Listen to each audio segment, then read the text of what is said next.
प्रतिभा परिष्कार के लिए व्यक्ति की प्रामाणिकता और प्रखरता के दोनों पक्ष समान रूप से मजबूत बनाने पड़ते हैं। भावभरी उमंग उत्साहों से सनी एकाग्र तन्मयता उभारनी पड़ती है। साथ ही समय को श्रम के साथ ही अविच्छिन्न रूप से जोड़े रहने वाली तत्परता या श्रमशीलता कार्यान्वित करनी पड़ती है।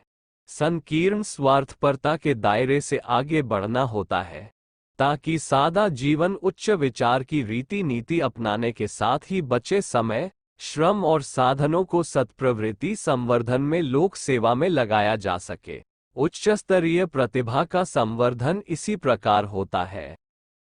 यहाँ प्रतिभा का आशय सदैव आदर्शोन्मुख बुद्धि व भावना के समन्वित विकास से लिया जाना चाहिए। ऐसे प्रतिभा संपन्न ही स्वयं को प्रेरणापुंज आदर्शों के प्रतीक के रूप में उभारते एवं स्वयं को ही नहीं, समय को भी निहाल करते हैं। चर्चा इसी प्रतिभा के विकास से संबंधित उपचारों की चल रही है। क्या ऐसा भी संभव है कि बालकों को लिखने की पट्टी पर मन के सरकाकर गिनती सिखाने अथवा 3 पहिए की गाड़ी का सहारा लेकर चलना सिखाने की तरह किन्हीं अभ्यासों के माध्यम से जनसाधारण को भी प्रतिभा संपादित करने की दिशा में अग्रसर किया जा सके? उत्तर हाँ में भी दिया जा सकता है। जनसामान्य शारीरिक अंग अवयवों की पुष्टाई के लिए अखाड़े जाने की विधि व्यवस्था बताते हैं। अखाड़ों में निर्धारित अभ्यासों को अपनाना शारीरिक अंगों को सशक्त बनाने के लिए व्यायामों का उपक्रम एवं आहार में परिवर्तन अभीष्ट माना जाता है। ऐसे ही कतिपय साधना उपक्रम प्रतिभा परिष्कार के संदर्भ में भी निर्धारित हैं और वे बहुत हद तक सफल होते भी देखे गए हैं। ऐसे कुछ आधारों का जिनका ब्रह्मवर्चस्व की शोध प्रक्रिया में प्रयोग किया जाता है अथवा जिन्हें वर्तमान या संशोधित रूप में प्रयुक्त किए जाने की संभावना है, उनका उल्लेख यहाँ किया जा रहा है। 1. स्वसंकेत ऑटोसजेशन। शांत वातावरण में स्थिर शरीर और एकाग्र मन में बैठा जाए। भावना की जाए कि अपने मस्तिष्क केंद्र से निस्सृत प्राणविद्युत का समुच्चय शरीर के अंग अवयवों में अपेक्षाकृत अधिक मात्रा में प्रवाहित हो रहा है। शिथिलता का स्थान समर्थ सक्रियता ग्रहण कर रही है। उस आधार पर प्रत्येक अवयव पुष्ट हो रहे हैं। इंद्रियों की क्षमता का अभिवर्धन हो रहा है। चेहरे पर चमक बढ़ रही है। बौद्धिक स्तर में ऐसा उभार आ रहा है जिसका अनुभव प्रतिभा परिवर्धन के रूप में अपने को तथा दूसरों को हो सके। वस्तुतः स्वसंकेतों में ही मानसिक कायाकल्प का मर्म छिपा पड़ा है। श्रुति की मान्यता है कि यो यच्छ्रद्धः स एव सः, अर्थात जो जैसा सोचता और अपने संबंध में भावना करता है वह वैसा ही बन जाता है। विधेयात्मक चिंतन महापुरुषों के गुणों के अपने अंदर समावेश होने की भावना से सजातीय विचार खींचते चले आते हैं व वांछित विद्युत प्रवाहों को जन्म देने लगते हैं। मनोवैज्ञानिक इसी आधार पर व्यक्तित्व में विचार प्रवाह में परिवर्तन लाने की बात कहते हैं। उनका मत है कि जैसे पृथ्वी के चारों ओर आयनोस्फीयर है, उसी प्रकार मानवीय मस्तिष्क के चारों ओर भी एक आइडियोस्फीयर होती है। यह वैसा होता है जैसा मनुष्य का चिंतन क्रम होता है। क्षण मात्र में ये बदल भी सकता है और पुनः वैसा ही सोचने पर पूर्ववत भी हो सकता है। इसी चिंतन प्रवाह के आदर्शोन्मुख श्रेष्ठता की ओर गतिशील होने पर व्यक्ति का मुखमंडल चमकने लगता है और वह दूसरों को आकर्षित करता है। ऐसे ही व्यक्ति के कथन प्रभावोत्पादक होते हैं, इस सीमा तक कि अन्य अनेकों में भी परिवर्तन ला सके।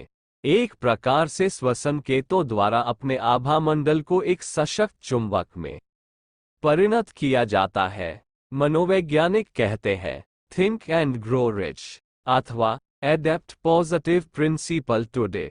आशय ये कि सोचिए, विधेयात्मक सोचिए एवं अभी इसी क्षण सोचिए ताकि आप स्वयं को श्रेष्ठ बना सके। सारे महामानव स्वसंकेतों से ही महान बने हैं। गांधी जी ने हरिश्चंद्र के नाटक को देखकर स्वयं को संकेत दिया कि सत्य के प्रयोगों को जीवन में उतारो व उसके परिणाम देखो। उनकी प्रगति में इस चिंतन की कितनी महान भूमिका थी, ये सभी जानते हैं। ब्रह्मवर्चस्व की शोध प्रक्रिया में ऑडियो एवं वीडियो कैसेट का आश्रय लेकर ईयरफोन द्वारा संकेत दिए जाते हैं। कुछ विराम के बाद पुनः उन सभी प्रसंगों पर चिंतन करते रहने को कहा जाता है। इससे प्रभावशाली विद्युत प्रवाह जन्म लेने लगता है। इसकी प्रत्यक्ष परिणति जीएसआर बायोफीडबैक के रूप में देखी जा सकती है, जिसमें व्यक्ति चिंतन द्वारा ही अपने त्वचा प्रतिरोध को घटाता बढ़ाता व स्वयं भी उसे देखता है। इसी प्रकार श्वसन दर, हृदय की गति, रक्तचाप आदि को स्व संकेतों से प्रभावित किया जा सकता है। विपश्यना ध्यान एवं जैन ध्यान पद्धति इसी स्वसंकेत पद्धति पर आधारित है। कोई कारण नहीं कि सही पद्धति का आश्रय लेने पर प्रतिभा में वांछित परिवर्तन उत्पन्न न किए जा सके। 2. दर्पण साधना। यह मूलतः आत्मावलोकन की, आत्मपरिष्कार की साधना है। बड़े आकार के दर्पण को सामने रखकर बैठा जाए। सुखासन में जमीन पर या कुर्सी पर बैठा जा सकता है। खुले शरीर के प्रत्येक भाग पर विश्वास भरी दृष्टि से अवलोकन किया जाए। पहले अपने आप के बारे में चिंतन कर अंतः के दोष दुर्गुणों से मुक्त होते रहने की भावना की जाए। वह परम सत्ता बड़ी दयालु है। भूत को भुलाकर अब यह अनुभूति की जाए कि भीतरी संरचना में प्राण विद्युत बढ़ रही है और उसकी तेजस्विता त्वचा के ऊपरी भाग में चमक बढ़ाती हुई अंग अंग से फूटी पड़ रही है। पहले जो निस्तेज, क्षीण, दुर्बलकाय सत्ता थी, ये बदल गई है एवं शरीर के रोम रोम में विद्युत शक्ति ही छाई हुई है। विकासक्रम में उभार आ रहा है। प्रतिभा परिवर्धन के लक्षण निश्चित रूप में दिख पड़ रहे हैं एवं सामने बैठी आकृति में अपना अस्तित्व पुनर्तः विलीन हो रहा है। ये ध्यान प्रक्रिया लय योग की ध्यान साधना कहलाती है और व्यक्ति का भावकल्प कर दिखाती है। 3. रंगीन वातावरण का ध्यान। हर रंग में सूर्य किरणों के अपने अपने स्तर के रसायन, धातु तत्व एवं विद्युत प्रवाह होते हैं। वे शरीर और मस्तिष्क पर अतिरिक्त प्रभाव छोड़ते हैं। इनमें से किसी का अनुपात घट बढ़ जाता है अथवा विकृत असंतुलित हो जाता है तो कई प्रकार के रोग उत्पात उठ खड़े होते हैं। इस हेतु रंगीन पारदर्शी कांच के माध्यम से अथवा विभिन्न रंगों के बल्बों द्वारा पीड़ित अंग पर अथवा अंग विशेष पर उसकी सक्रियता बढ़ाने के लिए रंगीन किरणों को आवश्यकतानुसार निर्धारित अवधि तक लेने का विधान है। प्रतिभा परिवर्धन हेतु उचित रंग विशेष का आंखें बंद करके ध्यान भी किया जाता है। कुछ देर तक सप्त वर्णों के क्रम में से निर्धारित रंग बैंगनी, नीला आसमानी, हरा, पीला, नारंगी, लाल के फ्लैश स्ट्रोबोस्कोप यंत्र द्वारा चमकाए जाते हैं एवं आंख पर पहने चश्मे में वही वर्ण विशेष सतत दिखता रहता है। इसका प्रभाव मस्तिष्क के सूक्ष्म केंद्रों, चक्र संस्थानों आदि पर पड़ता है। नियमित रूप से कुछ देर के ध्यान के क्रमशः अभ्यास करते रहने पर वांछित परिवर्तन प्रक्रिया आरंभ हो जाती है। ध्यान ये किया जाता है कि संसार में सर्वत्र उसी एक रंग की सत्ता है जो अपने शरीर में प्रवेश करके अभीष्ट विशेषताओं की ऊर्जा शरीर में प्रवाहित करती है। ये ध्यान 5 से 10 मिनट तक किया जाता है। विशेषज्ञों के द्वारा भिन्न भिन्न प्रकृति के साधकों के लिए भिन्न भिन्न वर्णों का निर्धारण करके ही यह प्रक्रिया आरंभ की जाती है। 4. प्राणाकर्षण प्राणायाम। इस समस्त ब्रह्मांड में प्राणतत्व भरा पड़ा है। उसमें से साधारणतया प्राणी को उतनी ही मात्रा मिलती है। सूर्य वेधन प्राणायाम। ध्यान मुद्रा में बैठा जाए। कपड़े शरीर पर कम से कम रहे। मुख पूर्व की ओर हो। समय अरुणोदय का।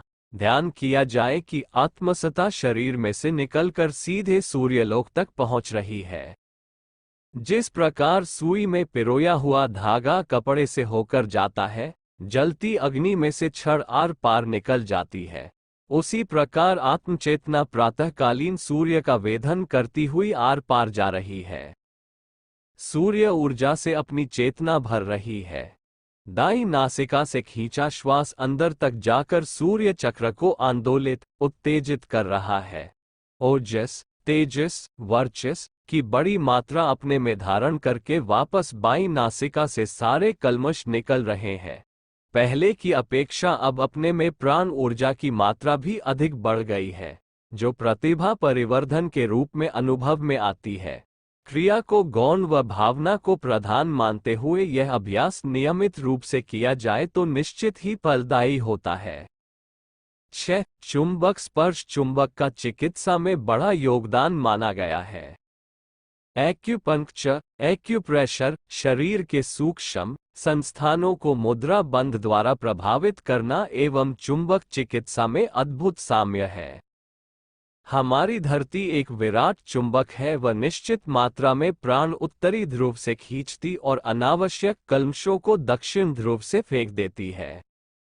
चुंबक स्पर्श में भी यही सिद्धांत प्रयुक्त होता है। लौह चुंबक का सहज क्षमता वाला पिंड लेकर धीरे धीरे मस्तिष्क, रीढ़ और हृदय पर बाईं से दाएं ओर गोलाई में घुमाया जाता है। गति धीमी रहे। कंठ से लेकर नाभि छिद्रों के ऊपर होते हुए जननेंद्रियों तक उस चुंबक को पहुंचाया जाए। स्पर्श कराते घुमाने के उपरांत उसे धो दिया जाए ताकि उसके साथ कोई प्रभाव न जुड़ा रहे। चुंबक से प्रभावित जल तथा विद्युत चुंबक का प्रयोग भी इसी क्रम में किया जाता है। किस कमी के लिए, किस रूप में, किस प्रकार प्रयोग किया जाना है, उसका निर्धारण विशेषज्ञों द्वारा किया जाता है। 7. प्राणवानों का सान्निध्य शक्तिपात की तांत्रिक किया तो करने कराने में कठिन है व जोखिम भरी भी, किंतु ये सरल है कि किन्हीं वरिष्ठों प्राणचेतना संपन्न व्यक्तियों के यथासंभव निकट पहुंचने का प्रयत्न किया जाए। चरण स्पर्श जैसे समीपता वाले उपक्रमों से लाभ उठाया जाए। अप्रत्यक्ष रूप से यह ध्यान किया जा सकता है कि हनुमान, भागीरथ जैसे किसी प्राणवान के साथ अपनी भावनात्मक एकता बन रही है और पारस्परिक आदान प्रदान का सिलसिला चल रहा है। साबुन जिस प्रकार अपनी सफेदी प्रदान करता है और कपड़े का मैल हटा देता है, उसी प्रकार की भावना इस सघन संपर्क की ध्यान धारणा में की जा सकती है। दृश्य चित्र व उन महामानवों के कर्तव्यों के गुणों का चिंतन भी उसमें सहायक होता है। इस आधार पर भी प्राण चेतना बढ़ती है। उसी प्रकार जिस प्रकार माँ के स्तनपान से बालक एवं गुरु की शक्ति से शिष्य लाभान्वित होता है। 8. नाद योग वाद्य यंत्रों और उनकी ध्वनि लहरियों के अपने अपने प्रभाव हैं। उन्हें कोलाहल रहित स्थान में सुनने का अभ्यास भी प्रतिभा परिवर्धन में सहायक होता है। ये कार्य शब्द शक्ति, जो चेतना का ईंधन है, के श्रवण से अंतः के ऊर्जा केंद्रों को उत्तेजित व जगाकर संभव है। टेप रिकॉर्डर से संगीत सुनकर भी यह कार्य संभव है एवं स्वयं उच्चारित मंत्रों या संगीत पर ध्यान लगाकर भी अपने लिए उपयुक्त संगीत का चयन भी इस विषय के विशेषज्ञों द्वारा ही निर्धारित करना चाहिए। एक ही वाद्य व समयानुकूल राग का चयन किया जाना चाहिए। ये श्रवण आरंभ में 5 से 10 मिनट तक ही किया जाए, क्रमशः अभ्यास के साथ बढ़ाया जा सकता है। इस विषय पर विभिन्न स्तर के व्यक्तियों के लिए धुनों का चयन कर संगीत कैसेट बनाने का कार्य शांतिकुंज द्वारा संपन्न हो रहा है। प्रायश्चित व्यभिचार, छल, धन अपहरण जैसे दुष्कर्मों से भी प्राण शक्ति क्षीण होती है और प्रतिभा का अनुपात घट जाता है। इसके लिए दुष्कर्मों के अनुरूप प्रायश्चित किया जाए। क्रिश्चियन धर्म में जन की बड़ी महत्ता बताई गई है। दुष्कर्मों की भरपाई कर सकते जैसे कोई सत्कर्म किए जाएं। चांद्रायण जैसे व्रत उपवास भी इस भार को उतारने में सहायक होते हैं। कौन किन दोषों के बदले क्या प्रायश्चित एक करे, इसके लिए गुरु सत्ता जैसे विशेषज्ञों से अपनी पूरी बात कहकर काफी हल्कापन आ जाता है व आगे कुछ नया करने की दिशा मिलती है। एक प्रायश्चित घुलाई की मनोवैज्ञानिक आवश्यकता पूरी करता है। प्रतिभा संवर्धन हेतु अंतरंग की धुलाई जरूरी भी है। 10. अंकुरों का कल्क एवं वनौषधि सेवन। अन्न, धान्यों एवं बड़ी बूटी वनस्पतियों के अपने अपने प्रभाव हैं। वे जब अंकुरित स्थिति में फूटते हैं तब उनमें अभिनव एवं अतिरिक्त गुण होता है जो अपनी आवश्यकता के अनुकूल निर्धारित हो, उसके 7 गमले एक एक दिन के अंतर से उगाए जाएं। 7वें दिन अंकुरों को